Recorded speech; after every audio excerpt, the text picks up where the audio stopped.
Hey, Yellow Chair. My name is Helen Garcia, and this is Yellow Chair Collective, the podcast. I'm excited to announce that today's episode is someone I like to consider a powerhouse in unlearning unhealthy body image issues, Megan Soun. Megan is a colleague and a coworker that I work with personally at Yellow Chair Collective, and I have the honor of introducing her for today's episode. Today, you're going to understand how to have the skills necessary to get to a place where you can begin to accept your body and have a relationship with it rather than a transactional one. I'm going to make today's intro short and sweet and dive into the gold masterclass on how to build a relationship with your body, a healthy one, so you can begin to just love how you look and be able to live the life that you want. So, without further ado, here's Megan. Okay, Megan, welcome back to Yellow Chair Collective, the podcast. Last time you talked, it was an episode that we did about disordered eating.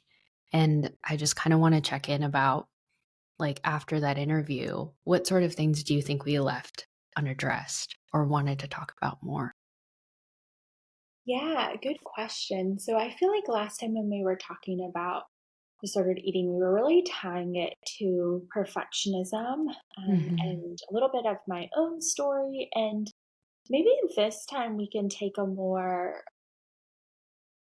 systemic approach, maybe, and look at some of the messaging of why people lean into wanting thinness or wanting a certain body.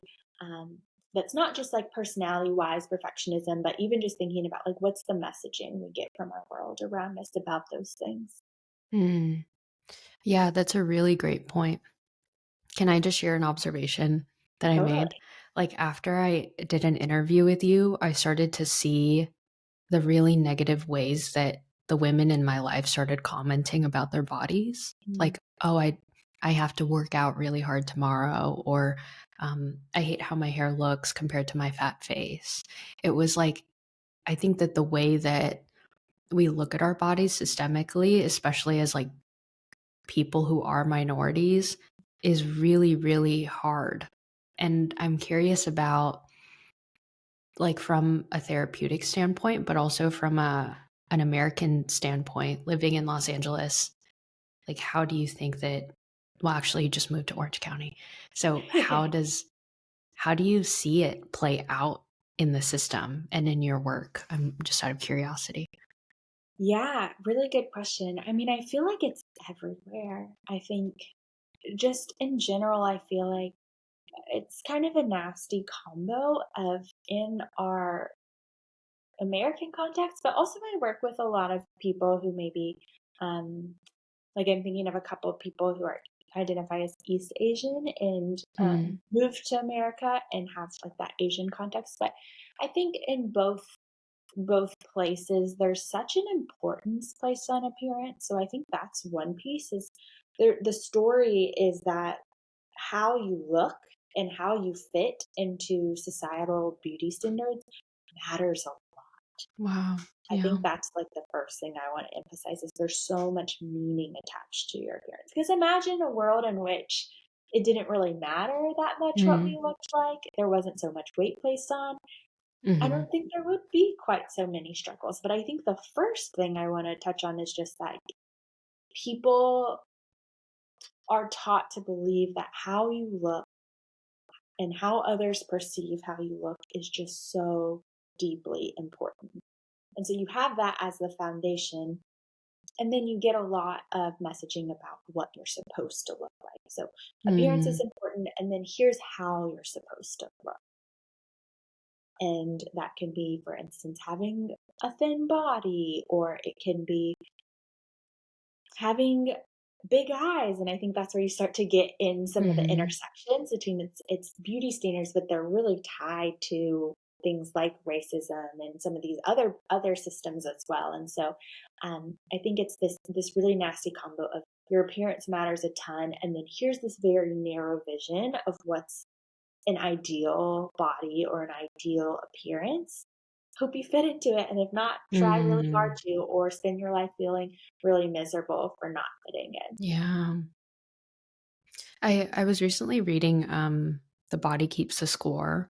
Mm. And there's a lot in there about how trauma really plays out into our behaviors and how our perceptions are evident in the way that we reenact it in our daily lives. And when you were talking about like racism and body, I was thinking about like my immigration experience and like being the other. Like I visibly remember being 5 years old and like moving from the Philippines to Los Angeles and seeing white people for the first time, and also like watching advertisements on TV of what acceptable looks like. And can you speak to that of like from your experience working with East Asian populations and working with people who are categorized as other, how does that affect the way that they perceive themselves? And I don't know, the emotional pain that can go into that too. Yeah, I think the perception of being other can be a really a really damaging one because I think we're just wired to want to fit in. We're wired to want to belong. And so I think Mm, when there's that sense of otherness, I think how otherness is often portrayed is it's not just you're different, but there's a value attached to that or a judgment attached to that of being different is bad. So if mm, you don't fit in, it's not just that you are unique or that there's some comparisons between you and another person, but it's also this judgment of you're different and then that's a bad thing. mm. And I think it ties into a lot of our beauty standards because a lot of our beauty standards that the world upholds is really rooted in a very Eurocentric approach, a very white Wow. approach. And so I think one of the ways that sometimes people try to fit in is to try to mold themselves to these beauty standards. But really, these beauty standards were built around a certain group of people. Mhm. It's funny, just yesterday, I was talking to someone who made a joke about how blue eyes are so beautiful and so awesome if Mm, you have blue eyes. And in my mind, I felt this sort of sadness of even that sort of comment is again this reinforcement of a certain vision of beauty that I think is very mhm. tied to a certain group of people. Mm. I can relate to that a lot. I was at, a family party a couple weeks ago for the holidays, and I kept hearing the women in that party comment about how they just wanted to, like, lose more weight or they're Mm, eating carbs. It's persistent. I think it's kind of like the ocean where it's so vast and big. And, you know, I've gotten to know some people who listen to this podcast, and like one of the things that I always hear from them are like two things. One, how do they unlearn that behavior? Because I think that in our last interview conversation, I think we told a lot of stories, but I'd love to go more actionable. Of I often hear people say two things to me: Do I just grieve like this body that I never had? Or do I jump straight into action? Is there like a third door? And I'll ask you that question first because I don't want to complicate it with more yeah. questions. Yeah. One way I like to think about it is I think when we uphold these certain standards, these beauty standards that our society says are true and worth judging ourselves based off of, the problem becomes our bodies if they don't meet those standards. So let's Mm, say the standard is being thin, for instance. If you're not thin, you think, well, I'm the problem because the standard says I'm the problem. The standard says I need to be thin wow. in order to be beautiful or in order to be good. Mhm. And something I'd like to invite our listeners to is to question and question the standards and problematize the standards rather than our body. And I know this sounds like hard work, but I think we've done this in some of the areas in our lives and with other systems and stories we've been given. So I'll give an example of I think racism is an area in which we've seen some progress in this of initially again with racism there's this sense of the standard is maybe to be good is to be white, and Mm, to be Asian, for instance, is to be less good. And I think when people uphold those standards, they internalize this sense of, yeah, if I'm Asian, that means in some ways I'm lesser than. In some ways I'm not as good. it's so But good. what if we can problematize those standards? And I think we've done some of that of like, no, um, we're not going to do that anymore. We're not going to say being white is better than being Asian. We're not Wow. going to say one ethnicity, one race is somehow better than another. That's been destructive, it's exclusive, and it's untrue. And Hmm. so I think as hard as it is, given, like you said, our beauty standards are kind of like the ocean, they're so pervasive. I do Hmm. think it's possible to do a similar sort of thing of these standards are destructive, they're untrue, they're exclusive. What if we say that's where the problem is? What if we locate the problem in the standards rather than the problem resting in our bodies? Wow. I love what you just did there because I think that when I hear a lot of people talk about body dysmorphia, they almost stigmatize the person for having issues with their body. But what I love about what you just said is, can you take a personal inventory of your beliefs around your body? Can you then begin to list out ways that you've um, stigmatized yourself and like your beliefs around what a body should look like? And so let's say that someone's listening to this and they're going, okay, Megan, I already know, like, these are all the things that I believe about my body based on racism, based on American fitness standards, based on, if someone's listening to this and they live in Southern California or Florida, where like the fitness industry is at its peak.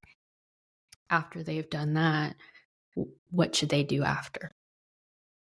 Yeah. One of the things I sometimes do with my clients is I want them to start to think about their body and how they treat it, how they think about it as a sort of relationship. Because I Wow. think the problem is part of the messaging around our bodies is also that, they're just objects. We don't really sometimes engage with them that much. All they are is their appearance, and we can get really distant with them. But also, Mm, I think people who struggle with this stuff, the things they say towards their bodies are things they would never imagine saying to another person.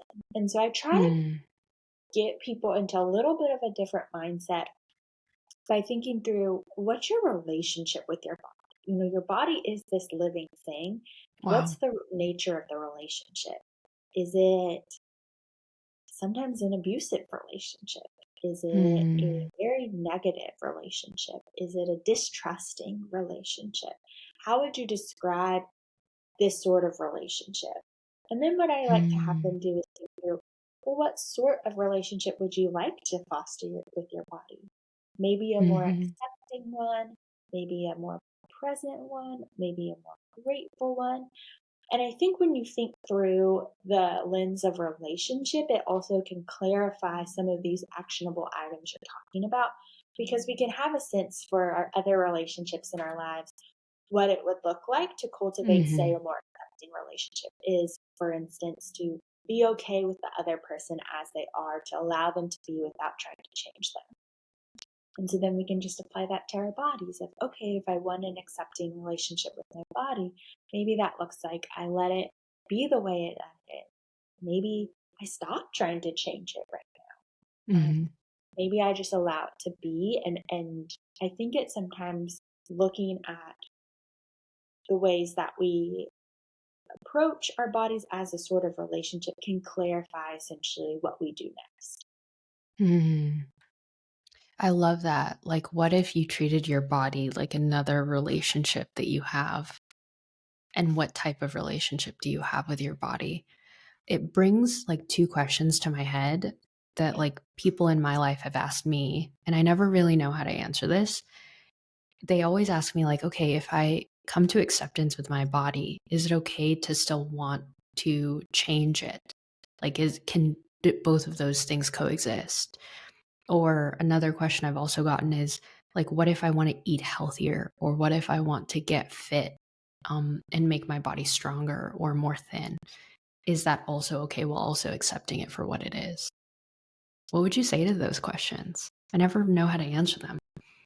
Yeah, they're really tricky questions. I feel like it really depends on the person and their particular stories and whatnot. But something when someone asks that sort of question, I think I just like to get really curious with them of, okay, Mm, so you want to change your body.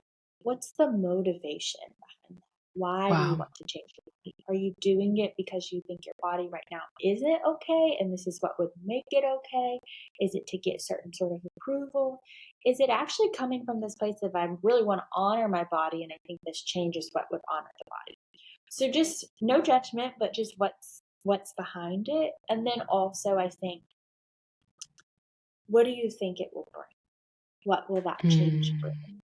Because I think why I exercise a lot of caution around people wanting to change their bodies is I think sometimes there's a false sense of what that change will bring. I think there's a sense of, oh, if only I can lose 10 pounds, say, then I will finally feel secure. But then often when I'm talking to someone who has that sense, we look backwards on their lives and all our bodies, they undulate over time. And we'll look back on a time maybe that person was a little bit thinner and I'll ask, well, did you feel really content and really satisfied? mm, I've found the answer is typically no.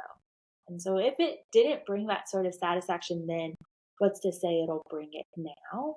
I think there's this sense of you're still judging your body from the same sort of framework of it needs to be a certain way. And so I guess all of that's to say is if someone wants to change their body, who am I to tell them to stop that? But I think mhm, I would just really ask them to be very intentional about what's the reason behind it and what do you think it will bring and will it really bring those things? mm.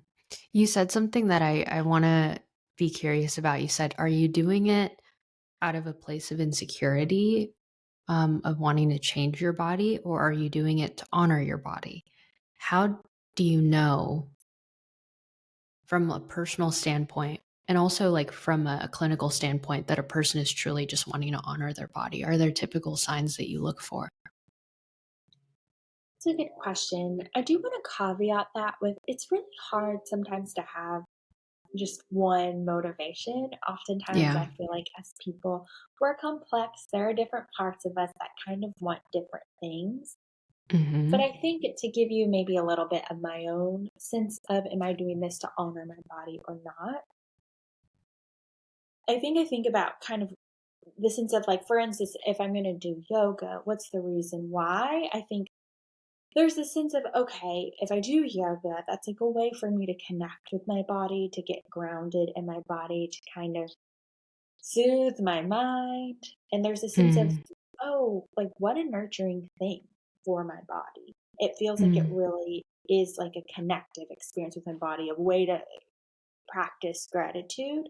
And so in that, there's a sense of like, mm, I think I want to do this for my body rather than mm, when I'm doing, say, I say I have to work out and I don't really assess does my body want that or not. There's a sense of no, I just must do it because my body has to look a certain way or stick to these certain rules. It almost feels more like I'm against my body. And so that's maybe one wow. way of framing it of do I feel like this thing I want to do or this way of approaching my body is really for my body or is it working against it? Mm. It makes me think of like all of this self improvement stuff. Like you don't feel like it, but you have to do it. Mhm. And I hear that all the time. It's almost like the cult of productivity. And I've have to like own that I've fallen into those traps myself. Mm. And so to hear you talk about, are you doing this to connect with your body or are you doing it because you must or you have to? And there is a clear difference between the two of them. It's almost like if you were to put this as a tagline, are you doing it to connect or to manipulate yourself? Mm.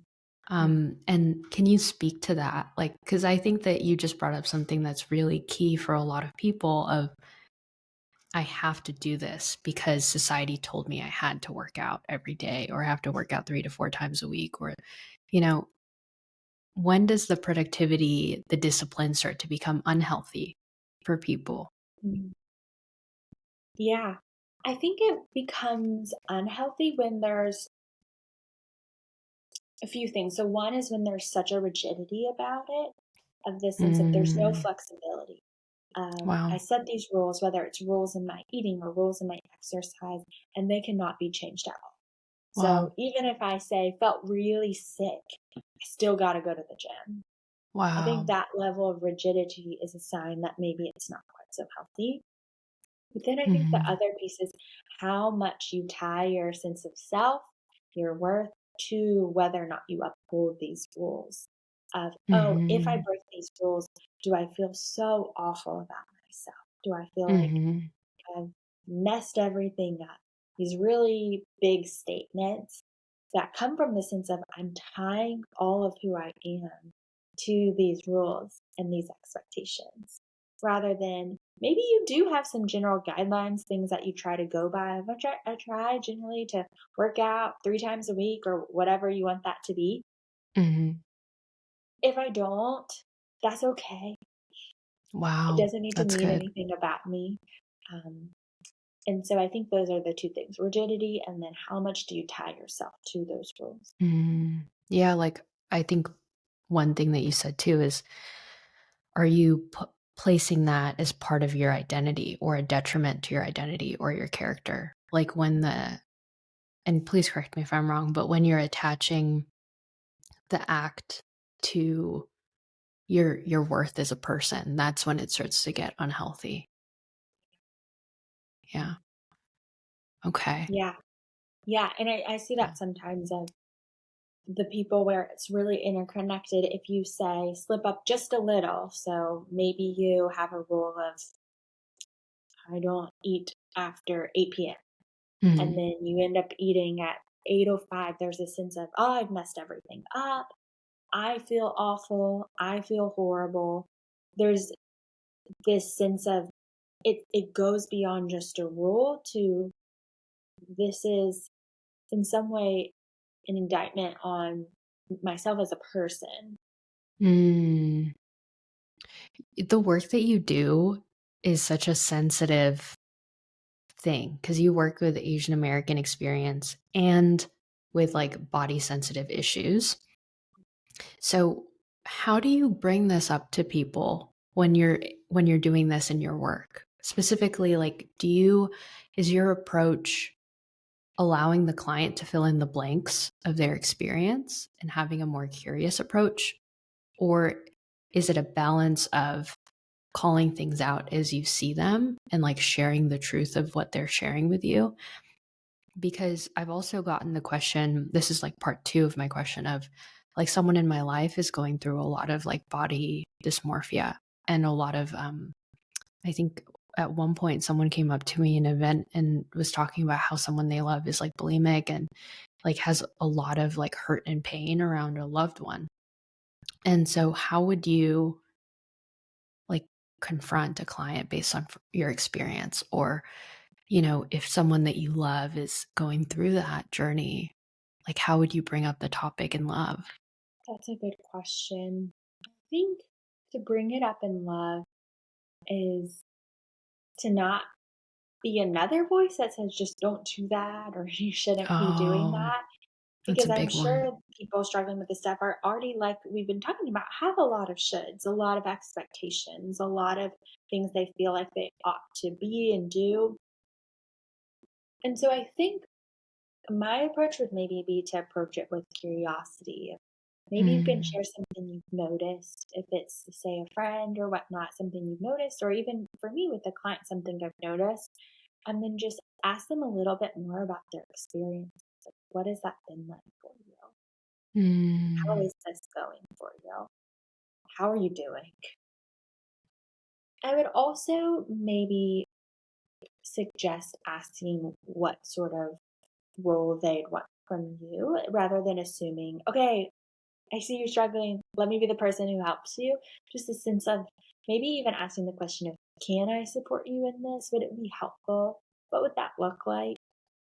So, really giving them some agency to decide how you might be invited in rather than Mm, just taking on that sort of responsibility, even if that's not something they want. Because I think with some of these issues, there's a lot of ambivalence. There's a lot of ambivalence about recovery, about wanting to change. And so I think there needs to be a lot of gentleness, I think, in how these things mm. are approached and really trying to understand where the other person's at and meeting them there rather than trying to jump the gun to, okay, let's work on this or try to change this. Yeah. Like, don't automatically go to "I'll fix you" or "I'll call you out." That's so good. You said something that I had no idea about, of people who struggle with eating disorders often have a lot of shoulds already. And so when you tell them or when you call them out, it actually makes them feel worse about themselves. And I had no idea.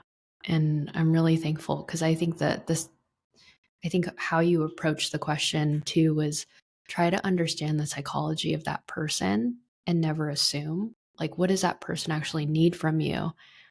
And how can you approach it with a level of curiosity and gentleness? I appreciate that insight. Yeah, yeah, for Yeah. sure. So, Megan, we have about 4 minutes left, a little over, and I want to be respectful of your time. So, I'll ask you one last question of like, what's one practice in your life that's helped you honor your own body? And why does that work for you? Just so people can start to have their own healing practice and develop that for themselves.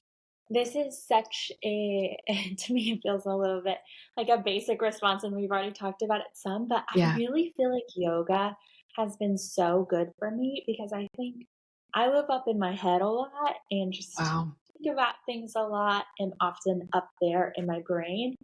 Mhm. Yoga, I feel like, is this really lovely opportunity to focus on my body and to focus on, yeah, just what it feels like to feel, to for a moment kind of let go of all the stuff running through my mind and just really be attuned and attentive to my body.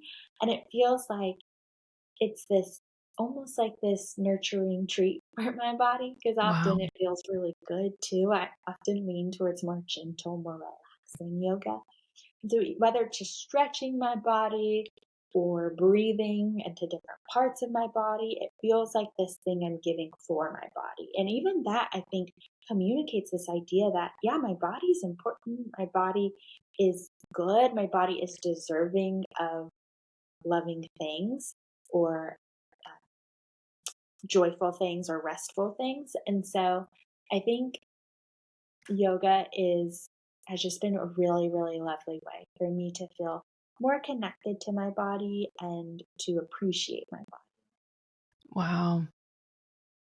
Yeah, it's when you I kind of want to tie it back to something you said earlier where you were talking about how our body is like another relationship. And so when you talk about yoga, it's like I'm spending time with my body. Like it's just me and my body and we're just being together. We're not trying to be this perfect couple, if you will, or we're not trying to force anything. It's just how can I be with you right now in this moment and breathe with you? That's so awesome. Yeah, Megan, it's like yeah, quality time in a sense. When you were talking about the relationship analogy, I think I am someone who really enjoys quality time as a way of showing my care to another person and also getting to know that person and deepening the relationship. Same with yoga. I feel like yoga for me is quality time with my body. wow. And that's such a great way to approach fitness. Like, what does my body need right now? How do I honor my body and what would make my body feel really loved? I think that's such a backwards way of looking at fitness of I want the results, therefore I will do these things versus I want this relationship and I'm going to do these things. Yeah. Yeah. That's You said so it better than beautiful. me. No, but I think that you brought it out of me. I think that the way that you um approach this like life with your body is just really really powerful because it's a very different way. Like talk about other, it's a different way of approaching love where love isn't transactional with your body, it's relational. And a Mm. lot of people, from my experience, don't see it that way, especially going to the gym. Like, they promote the look of someone versus the essence of who they are as a person. And I want to acknowledge like your time that you took out of your day to like share this with me and to also like share these practices, Megan. Like, it's always fills my cup. So thank you for your time. Yeah. Yeah. Thank you, Yeah. Helen. It's been lovely. I think to sort of end with thinking about what you just shared, a question maybe for our listeners to be thinking through in different moments of their day is just what sort of relationship am I cultivating with my body? Yeah. I'd love for them to ask and to carry that question with them. That's so good. That's so good. Thanks, Megan. Yeah. This Well, was thanks so for good. having me, Helen. Of course.